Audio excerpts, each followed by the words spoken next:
Welcome to A1 Telugu first news. ముందుగా headlines చూద్దాం. ఉప ముఖ్యమంత్రి గారు మీకిది సబబు కాదు.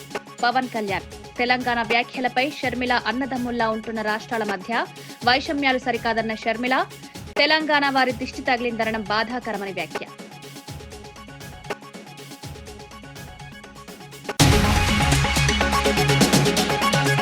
తాడిపత్రిలో దాడులు పెరిగాయంటూ పెద్దారెడ్డి ఆగ్రహం. టీడీపీ కూటమి వచ్చాక శాంతి భద్రతలు దెబ్బతిన్నాయని విమర్శ. రెడ్ బుక్ రాజకీయాలతో ప్రజల్లో భయాందోళనలు పెరిగాయని ఆరోపణ. ప్రతి దాడిని డిజిటల్ గా రికార్డ్ చేసి న్యాయ పోరాటం చేస్తామని హామీ.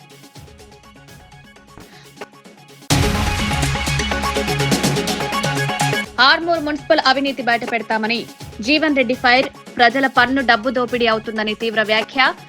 అధికార యంత్రాంగాన్ని పూర్తిగా శుభ్రపరచాలని డిమాండ్. కాంగ్రెస్ బీజేపీ ఒత్తిడి రాజకీయాలు బయటపెడతారని హెచ్చరిక.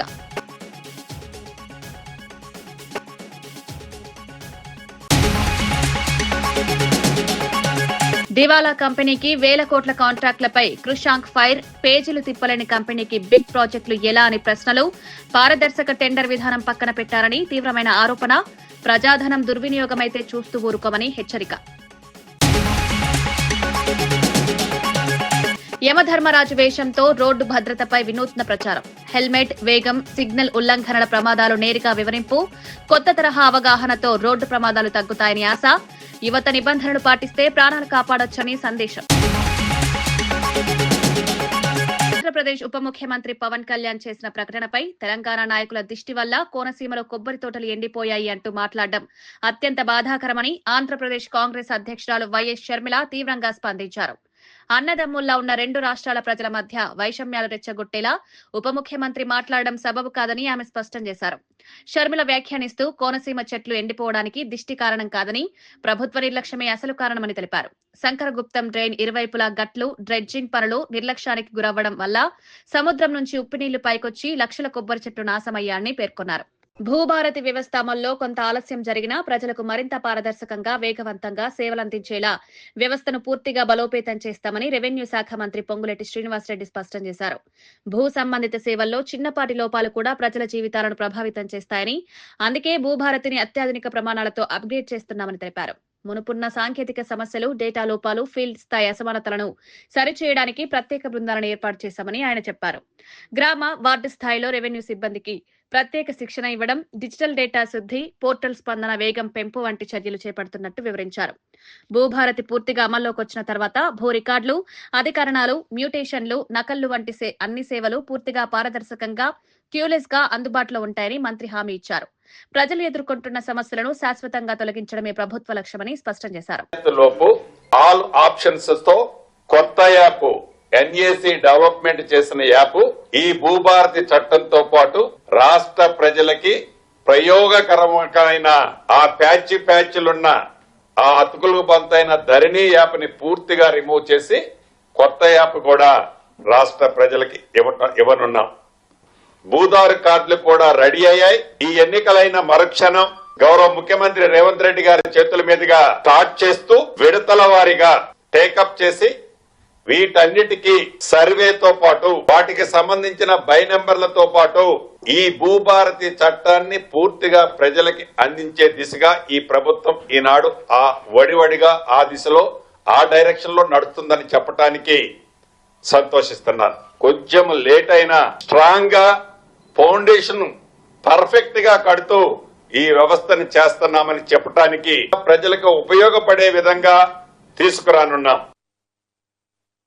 రహదారి భద్రతపై ప్రజల్లో అవగాహన పెంచేందుకు వినూత్న ప్రయత్నానికి శ్రీకారం చుట్టారు కిమ్స్ సన్షైన్ ఆసుపత్రి చైర్మన్ డాక్టర్ గురువారెడ్డి. సర్వేజన ఫౌండేషన్ ఆధ్వర్యంలో రసూల్పురాకూడలో జరిగిన ఈ కార్యక్రమంలో యమధర్మరాజు వేషధారణలో ఉన్న వ్యక్తిని తీసుకువచ్చి వాహనదారులకు ట్రాఫిక్ నిబంధనల ప్రాముఖ్యతను వివరించారు. హెల్మెట్ లేకుండా ప్రయాణించడం, వేగంగా నడపడం, సిగ్నల్లను పట్టించుకోకపోవడం వంటి నిర్లక్ష్యాలు ప్రాణాలకి ప్రమాదకరమని యమధర్మరాజు వేషధారి చెప్పడం వాహనదారులను ఆకట్టుకుంది. రోజు జరిగే రోడ్డు ప్రమాదాల్లో అనేక మంది ప్రాణాలు కోల్పోతున్న నేపథ్యంలో కొత్త తరహా అవగాహన పద్ధతులు అవసరమని డాక్టర్ గురువారెడ్డి వెల్లడించారు. ప్రతిరోజు ట్రాఫిక్ జంక్షన్లలో ఈ విధంగా ప్రజలను చైతన్యపరిస్తే ప్రమాదాలను గణనీయంగా తగ్గించవచ్చని అభిప్రాయపడ్డారు. ఇది జరుగుతుంది. అలాగే మన స్టాఫ్ పోలీసు వ్యవస్థలో కష్టపడుతున్న గురించి వాళ్ళందరికీ మీరు కోఆపరేషన్ ఇవ్వాలని తెలుపుకుంటున్నాను. ధన్యవాదాలు. Thank you.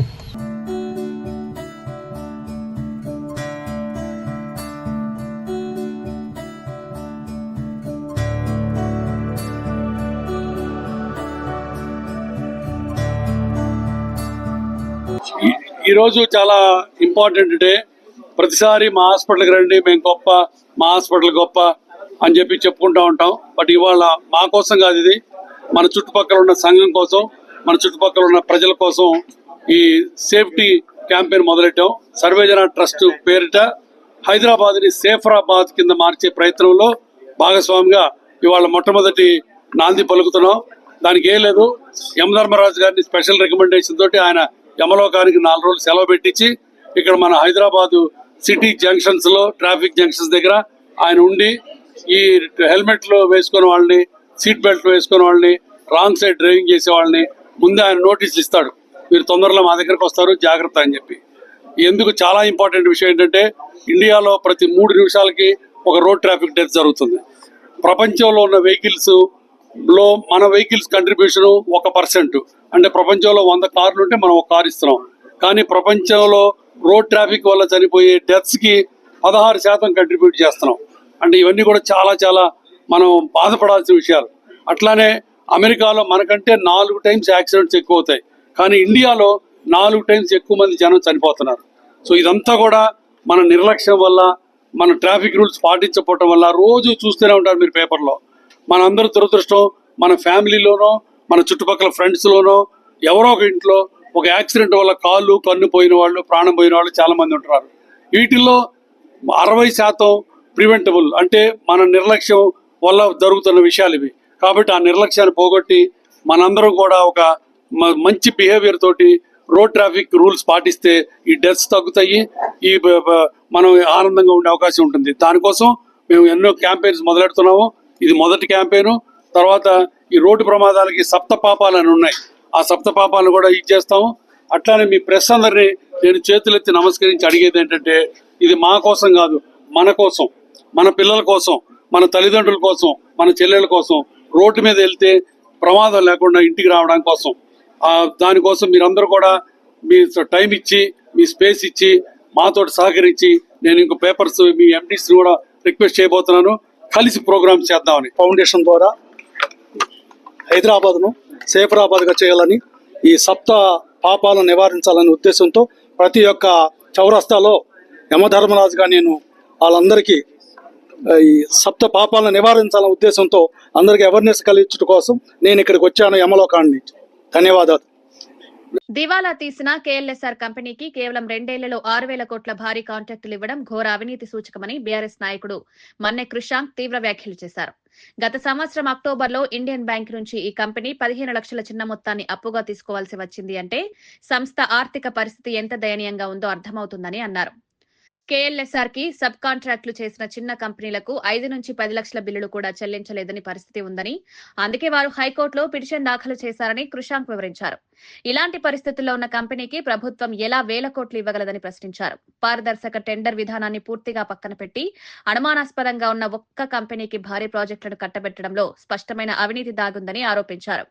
ప్రజాధనం ఎలా దుర్వినియోగం అవుతుంటే ప్రభుత్వం ఎలా మౌనం వహిస్తుందో ప్రశ్నించాల్సిన అవసరం ఉందని కృషాంక్ పేర్కొన్నారు. లక్షలు కూడా లేని ఆ కంపెనీ, ఇంత దివాలా తీసిన కంపెనీ, దానికి 6,000 కోట్ల కాంట్రాక్టులా?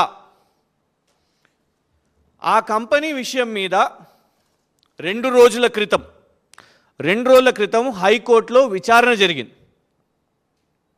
ఇదే కంపెనీ ఆల్రెడీ NCLAT చెన్నైలో ఒక జడ్జి గారు నా మీద ఒత్తిడి పెడుతున్నారు, ఫేవరబుల్గా ఆర్డర్ ఇవ్వాలి, ఆ కంపెనీకి ఫేవరబుల్గా ఆర్డర్ ఇవ్వాలి అని నా మీద ఒత్తిడి పెడుతున్నారు, నేను ఈ ఒత్తిడిలో తీర్పు ఇవ్వలేనని తప్పుకున్నారు. అదో పెద్ద సంచలనమైంది. సుప్రీంకోర్టు CJI BR గవై గారు కూడా దాని మీద విచారణ చేపట్టాలని ఆదేశించారు.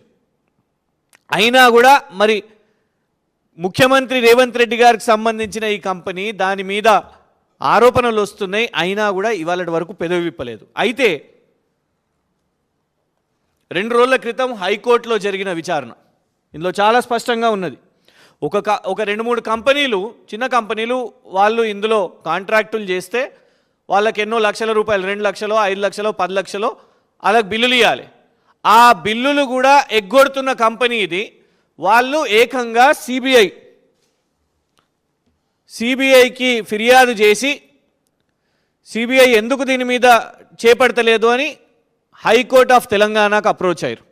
జూబ్లీహిల్స్ లోని నివాసంలో తెలంగాణ రాష్ట్ర దేవాదాయ శాఖ మంత్రి కొండ సురేఖను టీటీడీ చైర్మన్ బీఆర్ నాయుడు మర్యాదపూర్వకంగా కలిసి సన్మానించారు. ఇటీవల బాధ్యతలు స్వీకరించిన తర్వాత తొలిసారి హైదరాబాద్ పర్యటనలో భాగంగా జరిగిన ఈ భేటీ సౌజన్యపూర్వకంగా సాగింది. ఆలయాల అభివృద్ధి, భక్తుల సౌకర్యాల పెంపు, దేవాదాయ శాఖ, టీటీడీ సమన్వయం వంటి పలు అంశాలపై ఇరువురు నేతలు సానుకూలంగా చర్చించారు. తెలంగాణలోని ప్రముఖ దేవాలయాల అభివృద్ధికి కేంద్రంతో పాటు టీటీడీ కూడా సమన్వయంగా పనిచేయడానికి సిద్ధంగా ఉందని బీఆర్ నాయుడు తెలిపారు. తెలంగాణ భక్తులకు తిరుమల సేవల్లో ప్రాధాన్యంతో కూడిన సదుపాయాలు కల్పించాలనే అంశంపై కూడా చర్చ జరిగినట్టు సమాచారం. మంత్రి సురేఖ మాట్లాడుతూ ఆలయాల సంరక్షణ, సంప్రదాయాల పరిరక్షణకు టీటీడీ చేస్తున్న కృషిని అభినందించారు. ఆలయ పరిపాలనలో పారదర్శకత, సేవల నాణ్యత పెంపుకు మరింత సమన్వయం అవసరమన్నారు. 2 రాష్ట్రాల మధ్య ఆధ్యాత్మిక రంగంలో సహకారం మరింత బలపడుతుందని ఈ సమావేశం సంకేతాలిచ్చింది. తాడిపత్రి ప్రాంతంలో వైఎస్ఆర్సీపీ నేతలు, కార్యకర్తలపై దాడులు తీవ్రతరం అవుతున్నాయని మాజీ ఎమ్మెల్యే కేతిరెడ్డి పెద్దారెడ్డి తీవ్ర ఆగ్రహం వ్యక్తం చేశారు. టీడీపీ కూటమి అధికారంలోకి వచ్చిన తర్వాత నియోజకవర్గంలో శాంతి భద్రతలు పూర్తిగా ప్రశ్నార్థకమయ్యాయన్నారు. ప్రజలకు భరోసా కల్పించాల్సిన ప్రభుత్వమే వర్గ పోరాటాలను ప్రోత్సహిస్తుందని ఆరోపించారు. కేతిరెడ్డి మాట్లాడుతూ సీఎం చంద్రబాబు, మంత్రి నారా లోకేష్ ప్రోత్సహిస్తున్న రెడ్ బుక్ రాజకీయాలు తాడిపత్రిని మళ్లీ అగ్నిగుండం చేస్తున్నాయన్నారు. ప్రజలను భయపెట్టే ప్రయత్నాలు ఇక పనిచేయవని, మా వద్ద డిజిటల్ బుక్ ఉందని, ప్రతి దాడి వివరాలు నమోదు చేసి న్యాయం కోసం పోరాడతామన్నారు. జేసీ ప్రభాకర్ రెడ్డి స్వార్థ రాజకీయాల కోసం ఉద్దేశపూర్వకంగా గొడవలు సృష్టిస్తున్నారని పెద్దిరెడ్డి ఆరోపించారు. తాడిపత్రిలో శాంతి భద్రతలు దెబ్బతినకుండా పోలీసులు తక్షణ చర్యలు తీసుకోవాలని డిమాండ్ చేశారు. ప్రజాస్వామ్యంలో ప్రతి ఒక్కరికి రాజకీయ హక్కుందని, దాడులతో ఆ హక్కును హరించలేరని స్పష్టం చేశారు. సంఖ్య పెరిగేది తప్ప తరిగేది ఉండదు. దయచేసి అందరికీ చెప్పేది నేను ఒకటే, వ్యక్తిగతం వేరు, ఎవరో నాయకులు చెప్తేనో లేకపోతే ఇంకోరు చెప్తేనో మీ స్వలాభం కోసమో లేకపోతే మీ మాటకాయ మంగతయ్యి బంగాక వ్యాపారాల్లో ఈ రియల్ ఎస్టేట్లో వంకలు వాగులు ఆక్యుపై చేసుకునే దానికోసము మేము ఇవి చేస్తే ఎవరి మీద దాడి చేస్తే మాకు ఆ ఎమ్మెల్యేనో చైర్మన్ మాకు ఇవి చేసుకునే దానికి పర్మిషన్ ఇస్తాయని ఆలోచన మటుకు చేసుకోవద్దండి. దయచేసి ఏంటికంటే అందరూ కూడా ఈ రాష్ట్రంలో ఒకప్పుడు రాయలసీమలో ఫ్యాక్షన్ ఉన్నది, ఈరోజు ఫ్యాక్షన్లు అనేది లేకుండా పోయినాయి, సమూలంగా తగ్గినాయని అందరూ అనుకుంటారు. అందరు పిల్లలు కూడా ఉద్యోగాలు చేసుకుంటా బెంగళూరు, హైదరాబాదు, బాంబే, అమెరికా ఇంకోసారి ఉండి ఉద్యోగాలు చేస్తారు. తిరిగి మీరు చేసే రెడ్ బుక్ రాజ్యాంగానికి అనుసరించి ఇట్లే చేస్తా అంటే రేపు మా ప్రభుత్వం వచ్చినప్పుడు కూడా డిస్టలరీ తెస్తారు. ఇప్పుడు మీరు ఏం చేస్తా అంటే అప్పుడు 06, 07, 08 పోతుంది. అంటే ఈరోజు మీరు కాళ్ళు ఇరగొడితే రేపు చేతులు 2 ఇరగొడతారు. ఈ పరిస్థితి ఎవరికి అవసరం లేదు. సామాన్య ప్రజలకు అవసరం లేనిది ఈరోజు కొంతమంది స్వార్థ రాజకీయాల కోసం దీన్ని పురుగొలుపుతున్నారు. ఏమన్నంటే పొద్దున్నే పోలీస్ అధికారులను పిలిచేది, వాని మీద కేసు పెట్టండి, వీళ్ళ మీద కేసు పెట్టండి. కేసులకు భయపడేవాడు ఎవరూ లేరు. ఏంటికంటే అందరూ పోల్చుకుంటున్నారు. చంద్రబాబు నాయుడు లోపలికి పోయినాడు, ఎప్పుడో ఇందిరాగాంధీ లోపలికి పోయింది, పివి నరసింహరావు లోపలికి పోయినాడు. ఆర్మూర్ తాజా మాజీ ఎమ్మెల్యే జీవన్ రెడ్డి మున్సిపల్ కార్యాలయాన్ని ఆకస్మికంగా పరిశీలిస్తూ భారీ సంచలనాన్ని రేపారు. మున్సిపాలిటీలో అవినీతి విస్తరించి ఉందని, మొత్తం అధికార యంత్రాంగాన్ని ప్రక్షాళన చేయాల్సిన అవసరం ఉందని తీవ్రంగా మండిపడ్డారు. ప్రజల పన్నుల డబ్బులతో నడిచే కార్యాలయం ఇలా అవ్యస్తంగా ఉండడం అంగీకారయోగ్యం కాదని అభిప్రాయపడ్డారు. ప్రస్తుతం ఆర్మూర్లో ఎమ్మెల్యే రాకేష్ రెడ్డి, కాంగ్రెస్ ఇన్ఛార్జ్ వినయ్ రెడ్డి కలిసి అధికారం పేరుతో ఒత్తిడి, అన్యాయం చేస్తున్నారని జీవన్ రెడ్డి ఆరోపించారు. మీ ముఖం ఎక్కడ పెట్టుకుంటారో ఆలోచించండి అంటూ అధికారులకు హెచ్చరిక జారీ చేశారు. ప్రజాసేవ పేరుతో పైసా వసూలు రాజకీయాలు చేయడం ఆపాలని, కాంగ్రెస్, బీజేపీ ఫెవికాల్ బంధం ఢిల్లీలో కనిపిస్తోందని టీడీపీ నేతల తరహాలోనే ఘాటు వ్యాఖ్యలు చేశారు. వినయ్ రెడ్డి పైసా వసూలు రెడ్డిగా మారారన్నారు. ప్రజలు వీరి పనితీరును గమనిస్తున్నారని, అవినీతి బహిర్గతం చేసే పోరాటం కొనసాగిస్తారని జీవన్ రెడ్డి ప్రకటించారు. ఆయన అవినీతికి, ఆయన కలెక్షన్స్కు స్వయంగా ఆర్మూర్ మున్సిపల్ కమిషనర్ బలైపోయింది. ఏంటంటే ఇలా కెమెరాలు పెట్టుకున్నాడు, ఆడ కూడా కెమెరా ఉంది, ఈడ కూడా ఇటు కూడా కెమెరా. ఈ కెమెరాలతో బంధిస్తుంది అధికారులను. ఈ కెమెరాల నుంచి డైరెక్ట్ కనెక్షన్ పెట్టుకొని నోటీసు, కలెక్షన్. పైసా వసూలు రెడ్డి నోటీస్ ఇవ్వమన్నా కలెక్షన్ అంటే నిన్న అన్నాడు విలేకరులకు నేను ఆడబెట్టిన కెమెరాలు, ఇది కెమెరా, ఈ వాయిస్ రికార్డ్ కెమెరాలు, దీని నుంచి ఆయన ఫోన్ కనెక్షన్ ఉంది అంటే నాకు యాడ్ ఉందంట, నువ్వు ఆడబెడితే దొంగ పెట్టుకో దొరలేక చూపిస్తావు. నేను చెప్పిన పేర్లు సెక్షన్లలో ఉన్నాయి, ప్రతి రూమ్ ఉన్నాయి. ఇళ్ళ నంబర్ ఇచ్చే ఆపరేటర్ అన్నాడు పాపం, ఏం పేరైనా మహేష్ అన్నాడు, ఆయన మీద పెట్టి AK-47 పెట్టినట్టు వీళ్ళందరి మీద. ఇక పోలీస్ స్టేషన్లో ఏం కెమెరాలు అయితే నేనేమంటున్నాను, నేను చెప్పిన ఏదన్నా అవాస్తవాలు అయితే నేను RTI కింద, మేము ఇవాళ మొదటిసారిగా మాట్లాడలే, ఇది RTI కింద అప్లై చేసిన నేను కాదు, మన జనతా గ్యారేజ్లో ఇచ్చిన కంప్లైంట్. మన ఇంటికి వచ్చి 10 క్వశ్చన్ల మీద అడిగి, వాడు చెప్పురాజా కాదు, ఎంపీటీసీ కాదు, సర్పంచ్ కాదు, ఎంపీపీ కాదు, వాడు నేను 2 సార్లు ఎమ్మెల్యే ఉండి 10 ఏళ్ళ అధికారం నుండి చూసినాం. వాడిని బెదిరించుడు, వీడిని బెదిరించుడు, కమిషనర్ బెదిరించుడు, విలేజ్ సెక్రటరీ బెదిరించుడు. అరే లుచ్చాగా నీ పక్కకున్న వాళ్ళందరూ నన్ను కథం చేసే వాళ్ళే నిన్ను కథం చేస్తారా? కూర్చున్నారా వాళ్ళు ఇటు ఉండి నన్ను కథం చేసే వాళ్ళే నిన్ను కథం చేస్తారా? ఆ గ్యాంగ్ అంతా వాళ్ళంతా నేను పెంచి పోషించిన వాళ్ళే కదరా. వాళ్ళ గుండెలో జీవన్ రెడ్డి ఉంటారా? చైర్మన్లు చేసిన, కౌన్సిలర్లు చేసిన, DCMS వైస్ చైర్మన్ చేసిన, చేసి మార్కెట్ కమిటీ వైస్ చైర్మన్ చేసిన, చైర్మన్లు చేసిన, ఎంపీపీలు చేసిన, జడ్పీటీసీలు చేసిన, నేను చేసిన వాళ్ళు నీ దగ్గర కూర్చున్నారు కదరా. ఆడ పక్క కూర్చున్నోడిని కూడా నీ ఊరు నీకు తెలియదురా వారి, నువ్వు నా కార్ డ్రైవర్గా పనిచేసినావు, ఏమేమో మాట్లాడుతున్నావు. నీ అవకతేంద్ర 2010లో నా ఇల్లు ఎక్కడరా, ఎకరంలో 30,000 స్క్వేర్ ఫీట్లు కొంపెలిదా, నా గేట్ బయట వచ్చి కూర్చుంటుంటుంది. నువ్వు పర్సనల్గా ఎందుకు మాట్లాడుతున్నావు? నేను అడిగింది ఏంది, నువ్వు డాక్టర్ల దగ్గర పైసలు తీసుకుంటున్నావు, హాస్పిటల్ల దగ్గర పైసలు తీసుకుంటున్నావు, ఉద్యోగాల దగ్గర తీసుకుంటున్నావు, చికెన్ సెంటర్ల దగ్గర తీసుకుంటున్నావు. ఒక్కడే కాదు, పిలిపించి మాట్లాడి రైడ్ చేయించిన వారా నాయన. విలేకరులకు తెలియదా? వాళ్ళు నవ్వుతురు నువ్వు మాట్లాడుతుంటే. ఇవన్నీ వాస్తవాలే. అచ్చా మరి నేను మాట్లాడింది తప్పు, మరి ఏసీపీలు ఎందుకు రాపోయినరా? సిపిఎం నేత పెంచలయ్యను హత్య చేసిన నిందితులకు కఠిన శిక్షలు పడేలా అన్ని విధాలుగా కృషి చేస్తారని నెల్లూరు రూరల్ ఎమ్మెల్యే కోటంరెడ్డి శ్రీధర్ రెడ్డి స్పష్టం చేశారు. పెంచలయ్య కుటుంబాన్ని పరామర్శించిన ఆయన ఈ విధమైన దారుణ ఘటనలు సమాజాన్ని కలవరపెడతాయని, గంజాయి మాఫియాలు పూర్తిగా మూతపడే వరకు చర్యలు కొనసాగుతాయన్నారు. కోటంరెడ్డి పెంచలయ్య కుటుంబానికి 10 లక్షల ఆర్థిక సాయం అందజేసి వారి 2 కుమారుల విద్యా బాధ్యతను తన కుటుంబ సభ్యులు స్వయంగా తీసుకుంటారని హామీ ఇచ్చారు. పెంచలయ్య కుటుంబానికి అన్ని విధాలా అండగా నిలుస్తామని కూడా భరోసా ఇచ్చారు. RDT కాలనీ అభివృద్ధికి త్వరలోనే 50 లక్షల రూపాయలు కేటాయించేలా చర్యలు తీసుకుంటారని, ప్రజల కోసం అవసరమైన మౌలిక సదుపాయాలన్నీ కల్పిస్తామని ఎమ్మెల్యే తెలిపారు. పెంచలయ్య సేవలను స్మరించుకునేలా ఆయన విగ్రహాన్ని RDT కాలనీలో ఏర్పాటు చేసే పనిలో ఉన్నారు. ఊరును వదిలి వెళ్లే విధంగా, మళ్లీ జీవితంలో గంజాయిని ప్రోత్సహించకుండా చేసే విధంగా ఆ యొక్క పెంచలయ్య గారి హంతకులకి కఠిన శిక్షలు పడాలా, ఆ బాధ్యత నేను తీసుకుంటున్నా.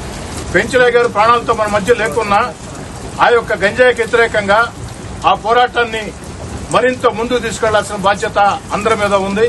దానికి స్థానిక శాసనసభ్యుడిగా మీ కోటంరెడ్డి శ్రీధర్ రెడ్డిగా అన్ని పార్టీలను కలుపుకుని, ప్రజా సంఘాన్ని కలుపుకుని, మేధావుల సహాయ సహకారాలతో, పోలీసుల సహాయ సహకారాలతో, ముఖ్యమంత్రి చంద్రబాబు నాయుడు గారి ఆశీస్సులతో ఆ యొక్క గంజాయికి వ్యతిరేకంగా ఒక పటిష్టమైన ఉద్యమాన్ని, ప్రజా ఉద్యమాన్ని నిర్వహించాల్సిన అవసరం ఉంది. ఆ బాధ్యత కూడా తీసుకుంటాను. తెలంగాణ సాధన కోసం ప్రాణాలర్పించిన అమరవీరుల త్యాగాన్ని ఎప్పటికీ మర్చిపోలేమని తెలంగాణ జాగృతి అధ్యక్షురాలు కల్వకుంట్ల కవిత స్పష్టం చేశారు. ఉద్యమ ఆత్మ, త్యాగం, పోరాటం వల్లే నేటి తెలంగాణ ఏర్పడిందని గుర్తు చేస్తూ అమరవీరుల కుటుంబాలకు ప్రభుత్వం పూర్తి న్యాయం చేయాల్సిన అవసరం ఉందన్నారు. ఉద్యమంలో తమ పిల్లలను కోల్పోయిన కుటుంబాలు ఇంకా పలు సమస్యలు ఎదుర్కొంటున్నాయని, వారికి గౌరవప్రదమైన జీవనోపాధి, సహకారం అత్యవసరమని పేర్కొన్నారు. కవిత మాట్లాడుతూ తెలంగాణ ఉద్యమం కేవలం చరిత్ర కాదు, భావోద్వేగం, సమానత్వం కోసం జరిగిన ప్రజా పోరాటమన్నారు. అమరవీరుల కుటుంబాల సంక్షేమాన్ని ప్రాధాన్యతగా తీసుకుని ప్రత్యేక కార్యక్రమాలు చేపట్టాలన్నారు. వారి పిల్లలకు విద్య, ఉద్యోగాల్లో ప్రత్యేక అవకాశాలు కల్పించాలని ప్రభుత్వాన్ని కోరారు. ప్రతి సంవత్సరం అమరవీరుల దినోత్సవం నిర్వహిస్తూ వారి సేవలను స్మరించుకోవడం మాత్రమే కాదు, వారి కుటుంబాలకు నిజమైన అండగా నిలవడం ప్రభుత్వ ధర్మమని కవిత హితవు పలికారు. ఉద్యమకారులందరికీ ఒక గుర్తింపు అనేది ఒక ఆత్మగౌరవాన్ని ఇస్తుంది. ఆ గుర్తింపునివ్వాలి. అదేవిధంగా ప్రభుత్వము ప్లాట్ గాని ఇతర ఆర్థిక సహాయం గాని అందించాల్సిన అవసరం కూడా ఉంది. తెలంగాణలో రైతులకు ఒక న్యాయం, పారిశ్రామికవేత్తలకు మరో న్యాయం ఎలా చేస్తారని కేంద్ర మంత్రి కిషన్ రెడ్డి ప్రశ్నించారు. ఢిల్లీలో మీడియాతో మాట్లాడుతూ హిల్ట్ పాలసీ కాంగ్రెస్ ప్రభుత్వ నిజస్వరూపాన్ని బయటపెడుతుందని తీవ్రంగా విమర్శించారు. రైతులకు సరైన సహకారం ఇవ్వకుండా బడా వ్యాపారులకు లబ్ధి చేకూర్చే విధంగా కొత్త పాలసీ రూపొందించారని ఆరోపించారు. సచివాలయంలోనే కూర్చుని కమిటీ నివేదిక ఇచ్చిందంటే ఇది పారదర్శకత లేని ప్రక్రియ అని వ్యాఖ్యానించారు. హైదరాబాద్ లో ఇప్పటికే మౌలిక సమస్యలు ఎక్కువగా ఉన్నాయన్నారు. ఇలాంటి పరిస్థితుల్లో 9,000 ఎకరాల్లో మల్టీపర్పస్ కమర్షియల్ కాంప్లెక్స్ లు నిర్మిస్తే నగర భవిష్యత్తు ఏంటి అని సీఎం రేవంత్ నిలదీశారు. బెంగళూరులో ట్రాఫిక్ సమస్యలతో పరిశ్రమలు వెనక్కి వెళ్లిన ఉదాహరణ గుర్తు చేస్తూ హైదరాబాద్ ను మరో బెంగళూరుగా మార్చాలనుకుంటున్నారా అని ప్రశ్నించారు. నిపుణుల సలహా లేకుండా ఏకపక్ష నిర్ణయాలు తీసుకోవడం రాష్ట్రానికి ప్రమాదమని హెచ్చరించిన కిషన్ రెడ్డి గతంలో కేసీఆర్ ఏకపక్ష నిర్ణయాలు తీసుకున్నట్టు ఇప్పుడు సీఎం రేవంత్ కూడా అదే దారిలో నడుస్తున్నారని విమర్శించారు.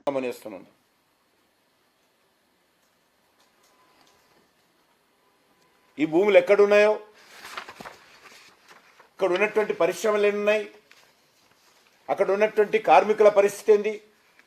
ఈరోజు ఒకటే మనం చేస్తున్నాను, పారిశ్రామిక వాడలో పనిచేస్తున్నటువంటి లక్షలాది మంది కార్మికుల భవిష్యత్ ఏంటో ఈరోజు ప్రభుత్వం ఆలోచన చేసినా చెప్పాల్సిన అవసరం ఉంది.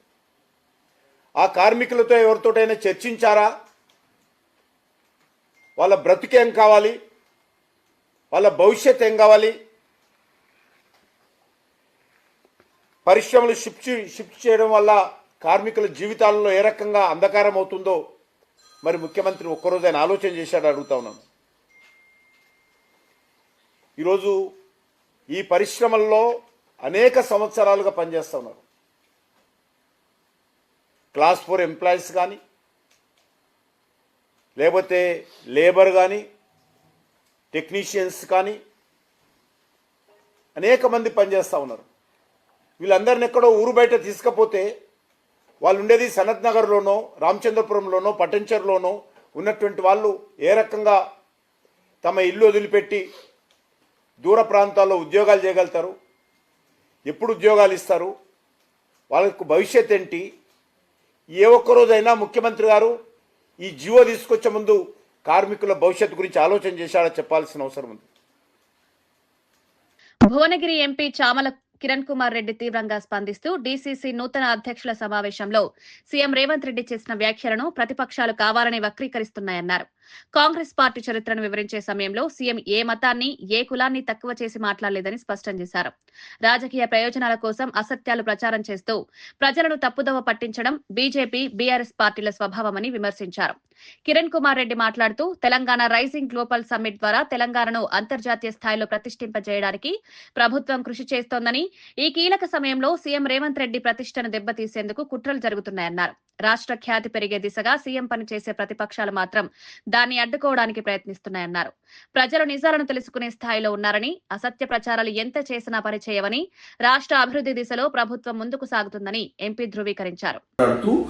హిందువులకు కూడా ఎంతో మంది భగవంతులు ఉంటారు. కొంతమంది ఆంజనేయ స్వామిని పూజిస్తారు, కొంతమంది రాముడిని పూజిస్తారు, కొంతమంది మైసమ్మని పూజిస్తారు అన్న విషయాన్ని చెప్తూ ఆయన మాట్లాడటం జరిగింది తప్ప ఏ కులాన్నో ఏ మతాన్నో ఏదో విధంగా ఇబ్బంది పెట్టాలని మాట్లాడినట్టు ఆయన మాట్లాడలేదు.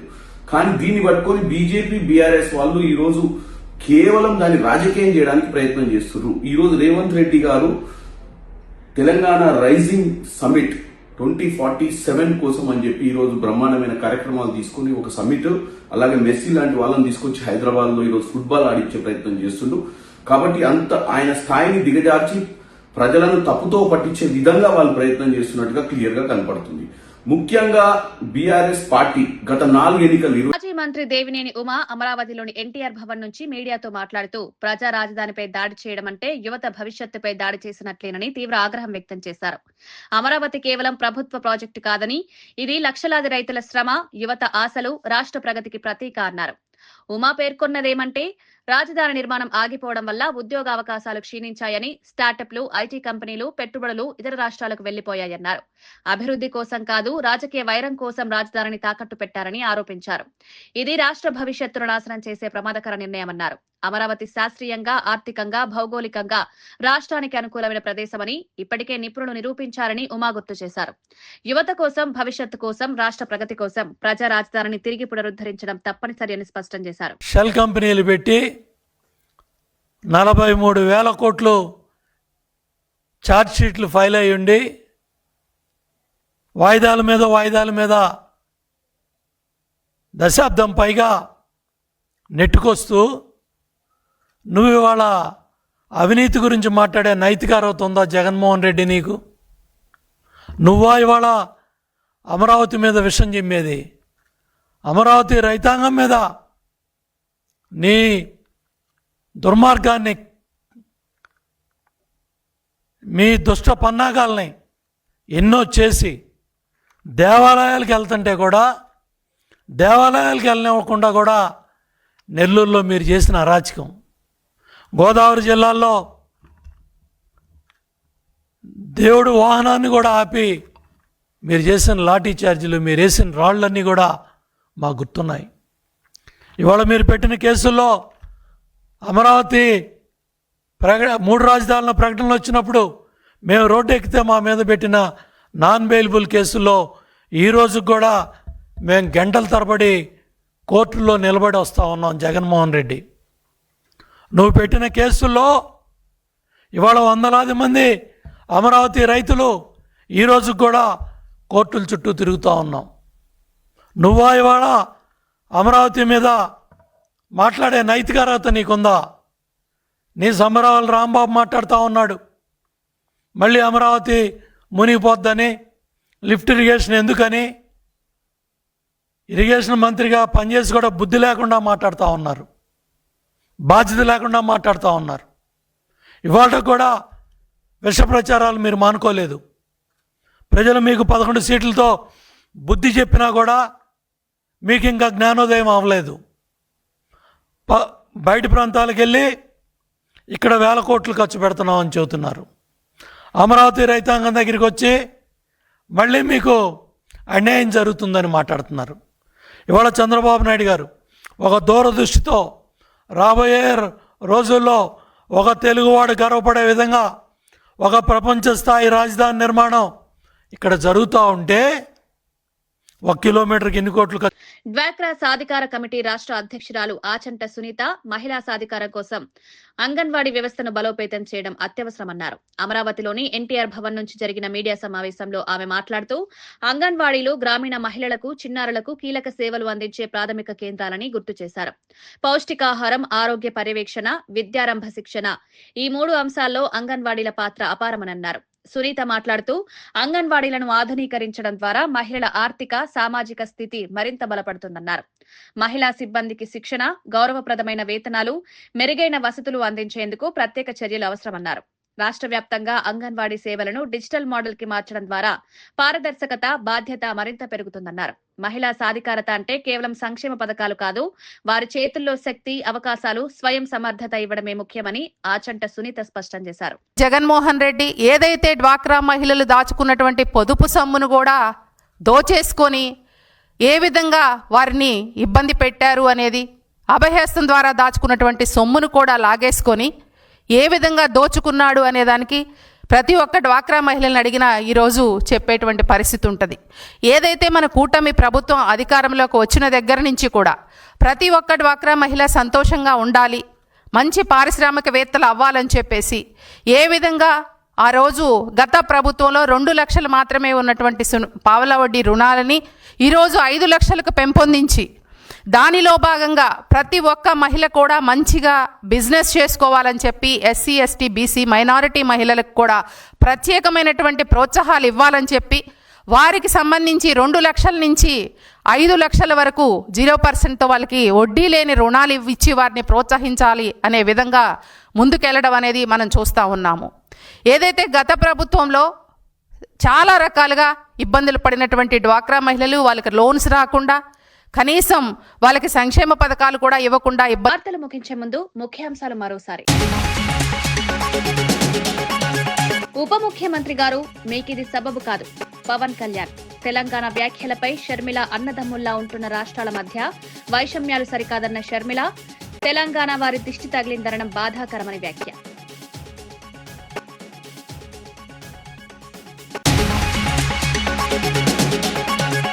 తాడిపత్రిలో దాడులు పెరిగాయంటూ పెద్దారెడ్డి ఆగ్రహం. టీడీపీ కూటమి వచ్చాక శాంతి భద్రతలు దెబ్బతిన్నాయని విమర్శ. రెడ్ బుక్ రాజకీయాలతో ప్రజల్లో భయాందోళనలు పెరిగాయని ఆరోపణ. ప్రతి దాడిని డిజిటల్ గా రికార్డ్ చేసి న్యాయ పోరాటం చేస్తామని హామీ.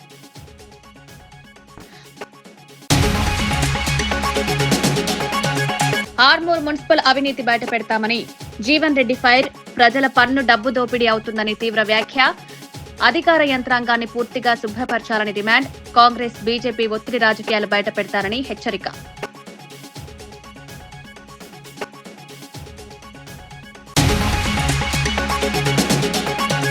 దివాలా కంపెనీకి వేల కోట్ల కాంట్రాక్టులపై కృషాంక్ ఫైర్. పేజీలు తిప్పలేని కంపెనీకి బిగ్ ప్రాజెక్టులు ఎలా అని ప్రశ్నలు. పారదర్శక టెండర్ విధానం పక్కన పెట్టారని తీవ్రమైన ఆరోపణ. ప్రజాధనం దుర్వినియోగమైతే చూస్తూ ఊరుకోమని హెచ్చరిక.